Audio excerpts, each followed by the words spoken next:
大家好，我是超子。有哪些简单好吃一锅炖的美食呢？今天给大家分享一道超好吃的香菇土豆烧鸡块。做法简单家常，鸡块不腥不腻，土豆软烂入味，搭配上米饭，那真的是绝子。话不多说，接下来开始操作。首先准备2个新鲜的鸡腿，鸡腿肉比较嫩，容易成熟，所以我们首选鸡腿。先用刀的后半部分把鸡腿砍成稍微大一点的小块。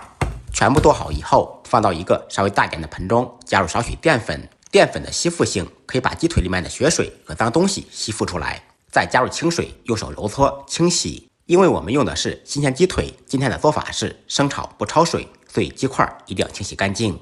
揉搓完以后，再用清水清洗2遍，把水倒掉，用手压干水分。可以用厨房用纸或者干净的毛巾吸下水分，这样炒的时候就不会粘锅。接下来再准备自己喜欢吃的蔬菜。土豆、香菇、胡萝卜、青椒。土豆、胡萝卜去皮切成滚刀块，干香菇提前泡发好，稍微大一点的1分为2，也可以用新鲜的香菇来代替。尖椒或者青椒洗净去籽去瓣，从中间片开，切成小三角块。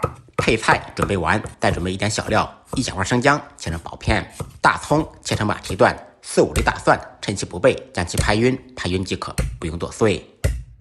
把葱姜蒜放入碗中，再来2个干辣椒、10粒花椒、1小块白芷、2片香叶、1个八角，这些小料都能很好的去腥封腥。起锅或烧空气，烧至冒烟以后，放入1小勺油。炒鸡块要想不粘锅，锅一定要热。放入所有的小料，煸炒出香味。小料炒香，倒入鸡块，在锅中干煸，把鸡块的油炒出来，这样吃了才不腻。这个过程家庭小灶大概需要2、3分钟。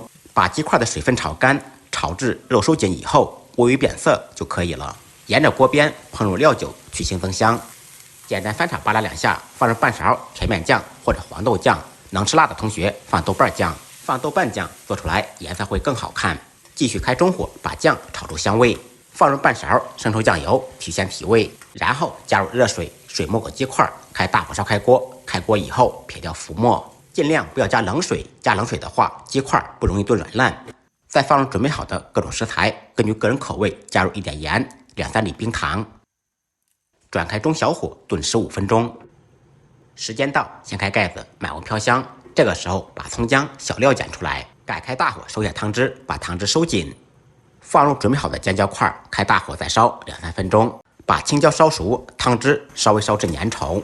汤汁不要烧得太干，稍微带点汤汁，用汤汁拌饭拌面，那真的是嗷嗷香。就这样一道超好吃的香菇土豆炖鸡块就做好了，软烂入味，连汤汁都能连吃2碗米饭。感谢您的支持点赞，再忙再累记得按时吃饭。下期视频见，拜拜。